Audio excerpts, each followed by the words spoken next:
সকালবেলা আমি আর শ্রেয়া চলে গিয়েছিলাম বাজারে। বাড়ি এসে দেখি ও শসা পেঁয়াজ কাটতে বসে গেছে। তারপর তো আমি করছিলাম দোকানদারি, সেখানে গিয়ে আমাকে বলছে, দিদি চল চুরি করতে যাব। যেমন কথা তেমন কাজ, আমাকে নিয়ে চলে এসেছে পাশের বাড়িতে ধনিয়া পাতা চুরি করার জন্য। পর হাজির হয়েছে এক বাটি ছোলা, আর এই প্লেটের মধ্যে ছিল পেঁয়াজ, শসা, টমেটো, লঙ্কা, এমনকি তেঁতুলও।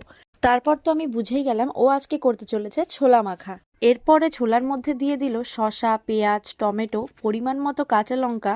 যেহেতু আমরা ঝালটা কম খাই, কাঁচা লঙ্কাটা কিন্তু কমই দিয়েছিলাম। আর এই সেই ধনিয়া পাতা যেটা আমরা চুরি করে এনেছি গাই। এরপর এর মধ্যে দিয়েছে পরিমাণ মতো লবণ আর কিছুটা কাঁচা সর্ষের তেল। এছাড়া দিয়েছিল তেঁতুল।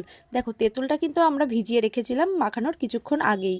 এরপর এর মধ্যে মিশিয়েছিলাম কিছুটা জলজিরা। জলজিরা ছাড়া কিন্তু কোনো মাখাই ঠিকঠাক লাগে না। মাখানোর মাঝখানে আমি একটু টেস্ট করে নিয়েছিলাম যে সবকিছু ঠিকঠাক আছে কিনা দেখার জন্য। দেখলাম সবকিছু ঠিকঠাকই আছে। তারপর কলা পাতা ছিঁড়ে একে একে সবাইকে দিতে গেছিলাম। তারপর আমি বসে গেছি আরাম করে খেতে। আচ্ছা, তোমরা কে কে ছোলা মাখা খেতে ভালোবাসো?